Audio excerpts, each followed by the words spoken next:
Hey YouTube, how's it going? VenomMan20 here tonight. And you know how every snake story starts out the same way? The snake was this big. But in all actuality, it probably wasn't. Well, tonight, the snake truly is that big. We're going to be revisiting and getting an update on the largest viper in the world, the Bushmaster. More specifically, the most toxic of all the Bushmasters, the black-headed Bushmaster. So anyway, let's check him out. All venomous snake handling in this video is performed by a professional. Please don't try anything you're about to see at home. So there he is. There's the monster black-headed Bushmaster. This is the king of vipers right here. Hey, big guy. And he's gonna watch me. He's gonna watch me close. Cool part about blackheads is they follow you around the room. They use those heat-seeking pits and they don't break contact. That's what makes them harder to work with than other Bushmasters, is these guys, they follow you and they mean it. He's thinking, should I bite him? Should I not bite him? Because if you've seen my feeding Bushmasters video, you know these guys strike fast and hard. As big as this guy is, he's going to hit real hard.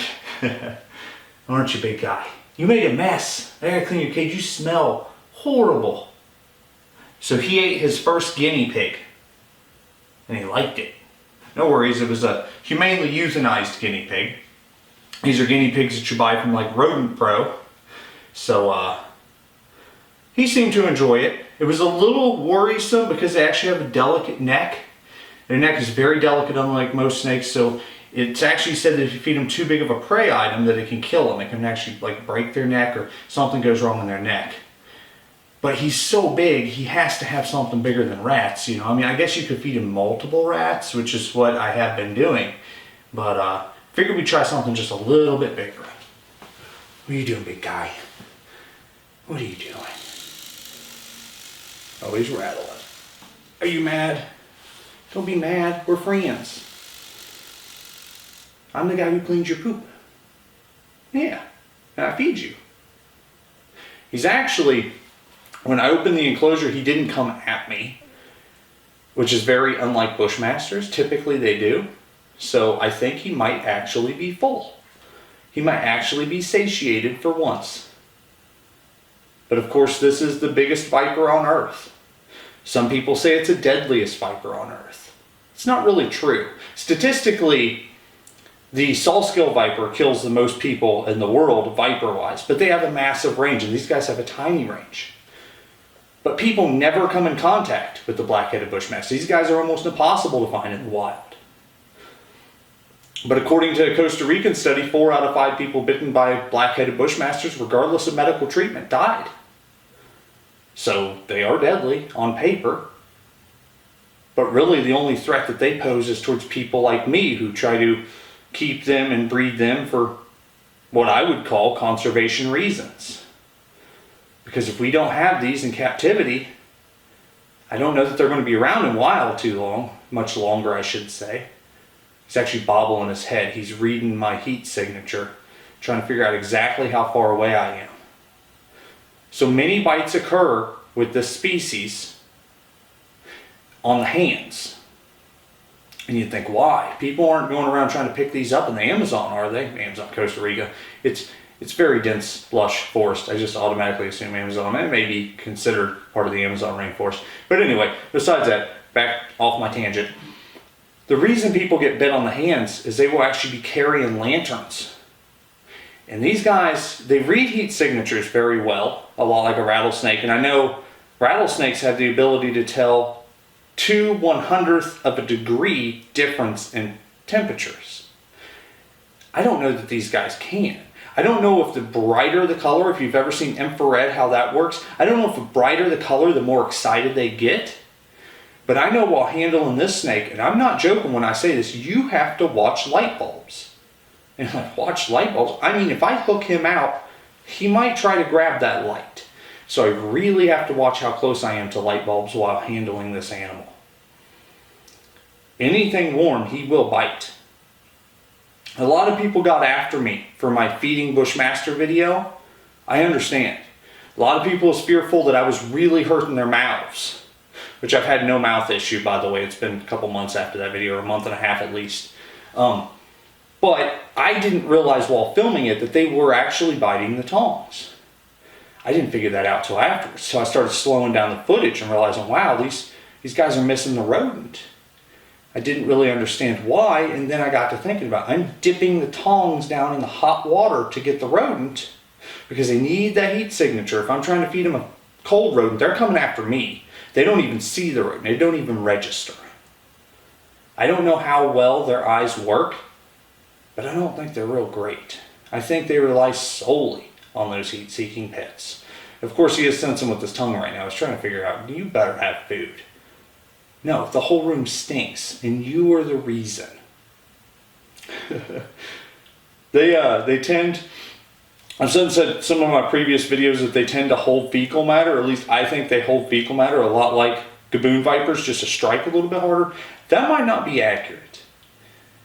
I've been thinking about it more and more, trying to come to a conclusion, and I have noticed that every time they shed, they poop. I'm wondering if it's a thing where they discard their skin and they discard the poop. They try to get rid of everything at once, so then whenever they move, they can still be a decent ambush predator. It's kind of up for debate. I could be completely wrong. You might just have to defecate after shedding. I don't know. But if you notice, he has absolutely no stuck shed anymore. After I put him inside that rack system that you guys seen probably about a week ago, he's actually been in there about a month. I just filmed that video and never got it uploaded. He has no stuck shed. He's in perfect condition. And I'm sure this lighting sucks on this video for him, but he has a heck of a contrast. That black and white contrast is just amazing. I'm going to keep talking because, I mean, you're being very calm. I really appreciate it. Normally they get worked up. This guy seems to do just a little bit better, which I do handle him. I can't really say more than the other Bushmasters. But I know I film more videos of him because you guys really seem to enjoy him, which I enjoy him. He's my favorite of the Bushmasters because, I mean, look at him. He's huge. You're a monster. You're a big guy. But beautiful. What I do find kind of interesting is black-headed Bushmaster. They're named for the black head. So the way that you can tell like a blackhead Bushmaster from like a Stenophrys, which is Central American Bushmaster, or South American Bushmaster, which is your Muda, is they have a subocular, I think it's subocular stripe, which is actually a stripe that runs right back across the eye. Not the eye itself, right behind the eye. Now, I was looking at some babies recently that someone said were blackheads. And I seen that stripe. You could clearly see that stripe. And I'm like, those ain't blackheads. You know, because Stenophrys have that. And the South American Bushmasters have that. Not these guys. What's actually interesting is when these guys are really young, they do have that. And it isn't until they get a little bit older that that fills in with black. And then the whole entire cranium is black, like you see on this guy. Just kind of interesting. I was totally wrong for at least a month. I had no idea what I was talking about. I was thinking that those babies were hybrids or something. And I don't like hybrids. If you want to put your ball python with the carpet python and there's no genetic issues there, go ahead. I don't care. You know, that's your pet. But this animal in 10 years might be only found in captivity. And if we have a bunch of blackhead and Central American Bushmasters hybridized together and we can't tell the difference, we're going to lose a lot of that genetic makeup that makes this guy an individual. I really don't like that. You know, it's kind of like hybridizing the king cobras. Now, you could say, well, there's no difference in the king cobras. You know, there's no species difference or subspecies. It's all in the eye of the beholder. You know, it's just a small geographical differences. And I kind of agree with that, but at the same time, I don't know. I just don't like it. I like trying to keep my localities pure. But anyway, this guy's amazing. I got to clean his cage, and then I'll go ahead and put him back. So I'm just going to leave him on the table. I'll probably kill the camera for that, and then I'll be back with you guys here shortly. You be a good guy up there on the table, okay? You're okay. You're okay, big guy. You're okay, buddy. That's okay. I'm not bothering you. Just got to turn the camera off.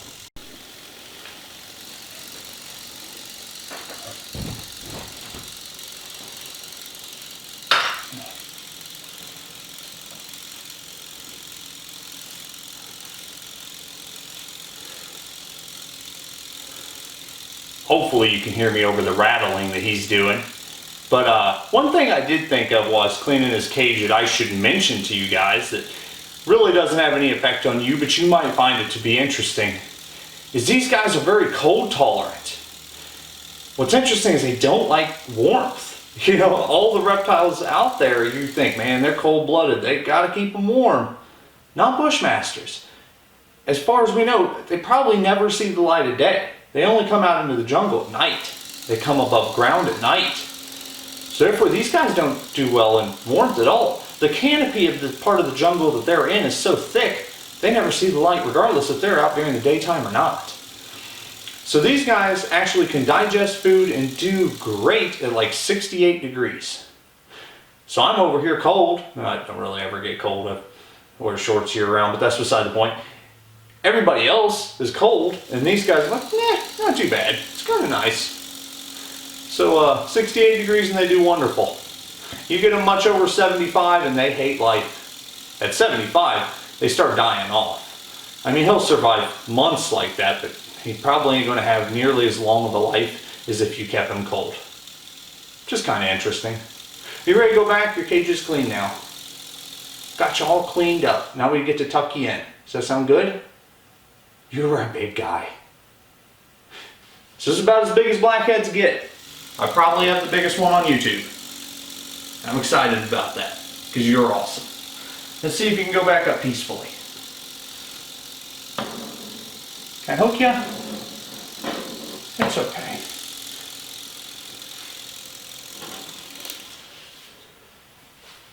Oh, you are a big guy. Gotta reposition. I'm in the corner, so don't be doing anything stupid, okay? Don't be going crazy. Just want to reposition because you're really heavy. Don't know if you've ever noticed that. Oh, oops, sorry buddy. There he is. The black-headed bushmaster. Beautiful. Let's go back. Oh, I know. Here you go, big guy. There you go. He is tucked into bed. I'm tired. I'm probably getting ready to go home, go to bed. And yeah, it was a good night. Cleaning reptiles and playing with bushmasters. Technically cleaning bushmasters. I want to say playing though. Anyway, thank you for watching this video. Make sure you subscribe if you haven't already. And like this video, it really helped out the channel. Y'all have a wonderful night.